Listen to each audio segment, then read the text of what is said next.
Hi everyone, आज हम लोग स्टार्ट कर रहे हैं एनसीईआरटी क्लास सेकंड की रिमझिम बुक से और चैप्टर 1 ऊंट चला। ये एक कविता है।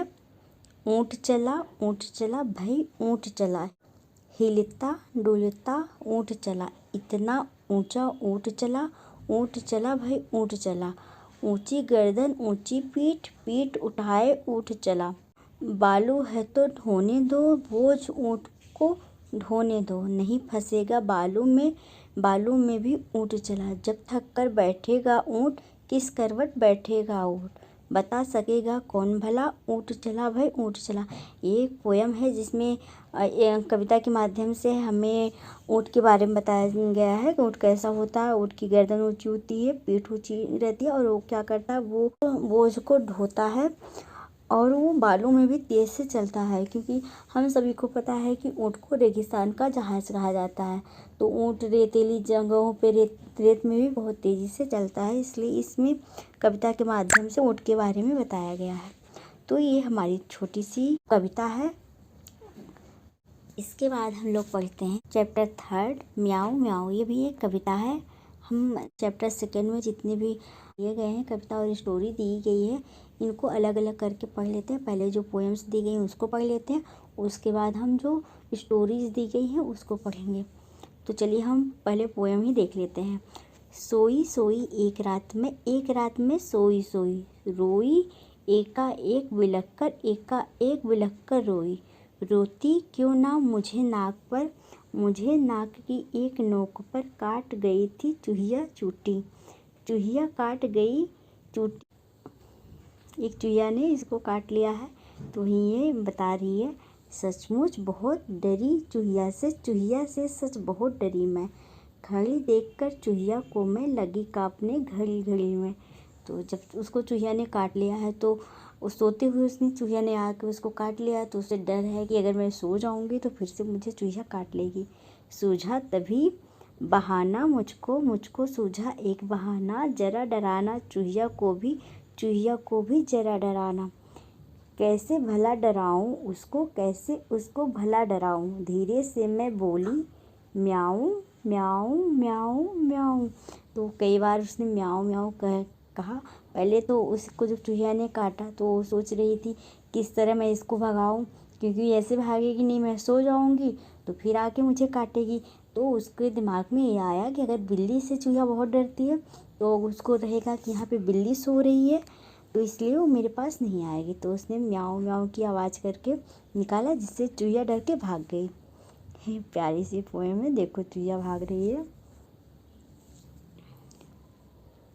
अब इसके बाद हम लोग चैप्टर 6 बहुत हुआ, ये बहुत हुआ को पढ़ेंगे। ये भी एक पोयम है, ये भी एक कविता है जिसमें बादल जब लगातार बारिश करते रहते हैं तो हम लोग भी उब जाते हैं। तो वहीं इसको कविता के माध्यम से बताया गया। बादल भैया बहुत हुआ, कीचड़ कीचड़ पानी पानी, याद सभी को आई नानी, सारा घर दिन रात चुआ। जो उनके नानी का घर है वो दिन रात चूता था जब बारिश होती थी। जाए कहाँ कहाँ पर खेले, घर में फंसे बोरियत झेले, जो पिंजरे में मौन सुआ मतलब होता है तोता।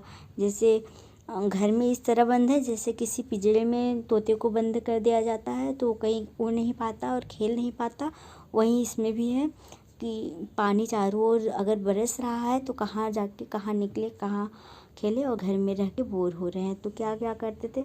आप भी याद करिए, आप भी बताइए, आप जब बारिश होती थी तो आप घर में क्या करते थे। देखो यहाँ बच्चे लूडो खेल रहे हैं, यहाँ नाव बना के तैरा रहे हैं।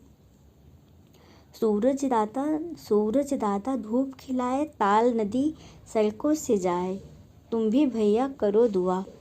इसमें कहा गया है ये बादल जो हैं वो पानी बरसना बंद करे और सूरज दादा को निकलने के लिए कहा गया है, जिससे धूप आ जाएगी तो बारिश बंद हो जाएगी। इस तरह एक छोटी सी पोयम है ये। अब इसी में नेक्स्ट पोयम है, काले मेघा पानी दे, काले मेघा पानी दे गुलधानी दे, बरसों खूब झमा झम झम, नाचे मोर छमा छम छम, खेतों से खलियानों तक पर्वत से मैदानों तक, धरती को रंगधानी दे, काले मेघा पानी दे। भर दे सारे ताल तलैया, गाए सब मिल छमक छैया। सबको नई कहानी दे, सबको दाना पानी दे। पानी दे जिंदगानी दे, काले मेघा पानी दे। इसमें जो बादल है उनको बरसने के लिए कहा गया। ऊपर वाले की जो पोयम थी उसमें कहा गया है बादल दादा आप पानी बरसना बंद करो, और इसमें कहा गया है और काले मेघा पानी बहुत ज़्यादा पानी बरसो, इससे खेत खलिहान बहुत अच्छे से हो जाए, पर्वत मैदानों में भी अच्छे अच्छे घास के मैदान बन जाए अच्छे से, जिससे सब अपने किसान भी अपने खेतों में फसल उगा सके। इसके बाद है सावन के गीत। सावन का मौसम कब होता है? जब बारिश में सावन का महीना आता है तो उसमें सावन में झूला पड़ता है। इसमें झूले के बारे में है।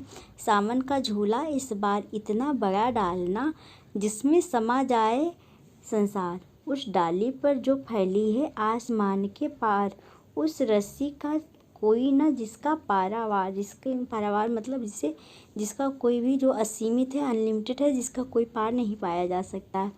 एक पेंग में मंगल ग्रह के द्वार, दूसरी में एकदम से अंतरिक्ष के पार। इस तरह झूला झुलाना जिससे कि जब उसमें जो झूला झुलाया जाता है, जब झूला ऊपर झुलाया जाता है, झूला ऊपर की तरफ जब झुलाया जाता है तो उसको पेंग मारना कहते हैं। तो इसमें कहा गया है जो पेंग मारा जाए उसको मंगल ग्रह तक कितना तेज से, और फिर नीचे अंतरिक्ष के पार तक उसको इतने तेज से झुलाया जाए जिससे पूरा संसार उस झूले में समा जाए। तो ये छोटी सी कविता है। पहले इसमें जो बादल दादा हैं उनके बारे में है, फिर बारिश के बारे में है, और उसके बाद झूले के बारे में है। पहले तो बादल दादा को कहा जाता है बारिश कम करो, फिर कहा जाता है बारिश खूब सारा करो जिससे खेत खलिहान में अच्छी फसल हो, और उसके बाद इसमें है झूला, सावन में झूला डाला जाता है उसके बारे में है।